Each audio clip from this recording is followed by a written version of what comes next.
Bismillahirrahmanirrahim. Assalamualaikum warahmatullahi wabarakatuh. Kembali lagi bersama saya. Gimana teman-teman kabarnya semuanya? Semoga senantiasa dalam keadaan sehat walafiat. Tapi teman-teman, kembali lagi pada channel saya. Jadi kita pada kali ini akan membahas tentang mengamati strategi pembelajaran sekolah di Mesir. Berikut adalah tabel pembahasannya. Ini yang pertama mengenai sistem pendidikan apa sih yang dianut di Mesir, kemudian metodologi pembelajarannya itu seperti apa, kemudian kita akan bahas juga sekilas tentang kampus Al-Azhar yang biasa kita dengar di Mesir, dan yang terakhir adalah kesimpulan tentang apa saja sih yang kita dapat dari materi yang telah saya sampaikan. Tapi yang pertama ada sistem pendidikan formal di Mesir. Tentang sistem pendidikan formal di Mesir ini, jadi sistem pendidikan Mesir mempunyai dua struktur paralel. Nah, yakni struktur sekuler dan struktur keagamaan Al-Azhar. Nah, ada dua. Yang pertama sekuler, yang kedua struktur keagamaan Al-Azhar. Nah, di sini saya akan menjelaskan satu persatu. Struktur sekuler itu di Al-Azhar itu di Mesir itu, diatur oleh Kementerian Pendidikan, sedangkan struktur keagamaan Al-Azhar itu dilaksanakan oleh Kementerian Agama di negara-negara lain. Nah, kemudian sistem sekolah sekuler itu yang dimaksud pada sistem sekolah sekuler di Mesir ini, yakni pendidikan wajib di Mesir berlaku sampai dengan grade 8 atau kelas 8. Yang dikenal sebagai pendidikan dasar. Nah, pendidikan dasar ada pendidikan taman, yakni meliputi dengan pendidikan taman kanak-kanak dan playgroup yang mendahului pendidikan dasar. Tapi jumlahnya sangat kecil dan kebanyakan berada di kota-kota. Nah, kemudian di jenjang pertama di sekolah dasar itu dimulai dari grade 1 sampai dengan grade 5. Kemudian di jenjang keduanya itu dikenal dengan sekolah persiapan, mulai dari grade 6 sampai dengan grade 8. Nah, sekolah persiapan ini menjadi pendidikan wajib dalam tahun dimulainya 1984, sehingga nama sekolah persiapan tidak tepat lagi pada tahun sekarang. Setelah mengikuti pendidikan dasar selama 8 tahun yang tadi telah disebutkan dari grade 1 sampai dengan grade 8, itu pendidikan dasarnya, murid-murid setelah lulus dari situ punya 4 pilihan teman-teman.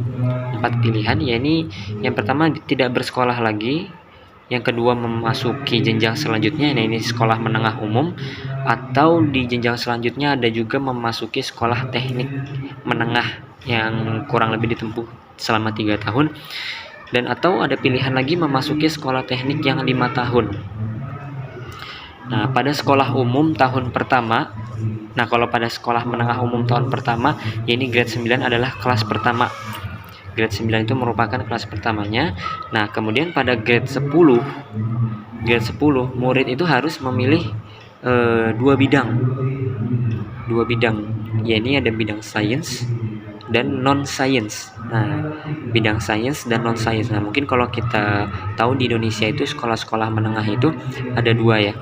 Yakni ada bidang IPS atau IPA. Nah, kalau di Mesir ada sains sama non-sains untuk grade 10 dan 11. Nah, jadi ketika dia mau masuk ke kelas 10, nah itu dia itu harus pas mau masuk ke kelas 10 dari kelas 9, mereka itu dikasih dua pilihan, mau jurusan apa gitu atau bidang apa, mau bidang sains atau non-sains. Kemudian jenjang selanjutnya setelah dari grade 9, 10, 11, ya ini mereka akan menempuh pendidikan tinggi di universitas institusi spesialis. Nah, bisa ada akademik umum. Pendidikan pada sebagian lembaga pendidikan tinggi atau perguruan tinggi itu berlangsung kurang lebih selama 2 tahun, 2, 4 atau 5 tahun. Nah, tergantung pada program bidang yang dipilih, bisa 2 tahun atau 4 dan 5 tahun. Nah, itu adalah tentang pendidikan sekuler yang ada di Mesir. Kemudian kita berlanjut kepada sistem sekolah Al-Azhar atau keagamaannya. Nah, pada sistem sekolah Al-Azhar ini, sekolah ini hampir sama dengan sistem sekolah sekuler pada umumnya. Kalau pada tingkat sekolah dasar itu mirip sama kayak sekolah sekuler yang ada di Al-Azhar. Maksudnya sistemnya sama. Nah, perbedaannya itu ialah bahwa pendidikan agama Islam lebih ditekankan. Nah, kalau kita masuk sistem sekolah Al-Azhar ini, pendidikan agamanya lebih ditekankan, tetapi untuk mata pelajaran kurikulumnya sama kayak sekolah sekuler yang barusan dijelaskan. Nah, grade 10 dan grade 11 sama untuk semua murid. Nah, pada akhir grade 11, murid boleh memilih apakah ingin masuk ke sekolah umum 2 tahun lagi atau masuk ke sekolah agama selama 2 tahun. Pada level universitas, fakultas-fakultasnya sama dengan yang ada pada pendidikan sekuler. Yang beda itu biasanya kurikulumnya lebih menekankan kepada keagamaan. Kalau sistem sekolah Al-Azhar itu lebih menekankan kepada keagamaan. Selanjutnya, seluruh pendidikan guru untuk pendidikan keagamaan hanya diselenggarakan dalam lingkungan sistem Al-Azhar. Nah, kemudian kita berlanjut ke pembahasan selanjutnya, yakni mengenai metode pembelajaran yang biasa dipakai di Mesir. Nah, ternyata secara garis besar, pendidikan di negara Mesir masih banyak memakai metode 2 arah yang biasa kita kenal, yakni metode ceramah. Melihat juga bahan ajar yang mereka gunakan berupa kitab yang berisi bahasa Arab. Nah, gaya belajar di sana kayak gini kurang lebih tuh, seorang guru menjelaskan materi yang ada dalam kitab secara detail. Kemudian setelah selesai menjelaskan beberapa materi, barulah guru membuka sesi diskusi atau tanya jawab, yang kemudian pertanyaan-pertanyaan tersebut dijawab oleh guru dengan detail. Nah, kemudian kita ke pembahasan selanjutnya yang ketiga, yakni mengenai sekilas tentang kampus Al-Azhar yang biasa kita dengar. Ada sedikit sejarah. Universitas Al-Azhar ini adalah salah satu pusat utama pendidikan sastra Arab dan pengkajian Islam Sunni di dunia, dan merupakan universitas pemberi gelar tertua kedua di dunia.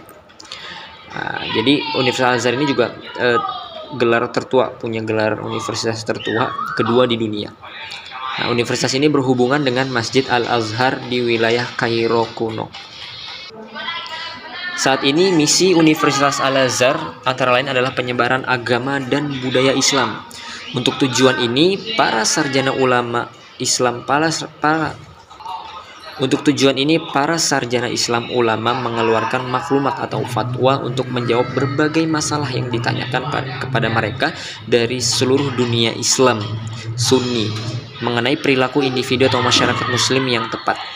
Nah, Al-Azhar juga melatih pendakwah yang ditunjuk oleh pemerintah Mesir. Jadi di sana pendakwah-pendakwah dari Mesir itu juga dilatih di sana agar menjadi pendakwah yang baik. Al-Azhar dianggap nomor 2 terpenting di Mesir setelah Perpustakaan dan Arsip Nasional Mesir.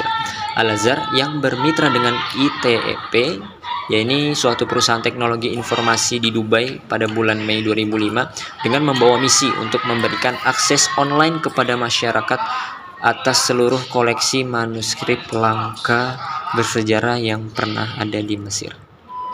Jadi bisa kita akses secara online, nggak perlu kita pergi jauh ke Mesir, terbang atau naik kapal ke Mesir, cukup kita akses layanan online-nya yang dengan mudah, yang berisi seluruh koleksi manuskrip langka yang ada di Mesir.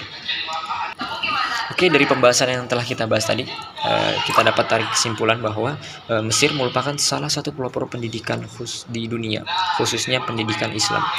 Sudah banyak lulusan yang mengabdi di berbagai penjuru negeri. Banyak lulusan-lulusan Mesir juga ada di Indonesia, beberapa yang menjadi pendakwah atau penceramah serta ulama. Nah, semua itu karena usaha, tak terlepas karena usaha para ulama-ulama kita terdahulu yang amat profesional dalam mengabdikan dirinya pada agama, khususnya di dunia pendidikan. Nah, pada akhirnya ketekunan mereka dalam mengabdikan diri mereka membuahkan hasil maksimal yang mampu dicontoh dari generasi ke generasi, bahkan dapat melahirkan generasi-generasi yang memperjuangkan Islam sampai dengan saat ini, khususnya di dunia pendidikan. Nah, Setelah selesai pembahasan yang kita bahas pada kali ini, teman-teman kurang lebihnya mohon dimaafkan. Semoga bermanfaat dan tentunya dapat menjadi inspirasi untuk kalian semua, atau khususnya untuk saya, untuk melanjutkan pendidikan di negeri Mesir. Kurang lebihnya dari saya mohon dimaafkan teman-teman. Wabillahi taufiq wal hidayah. Assalamualaikum warahmatullahi wabarakatuh.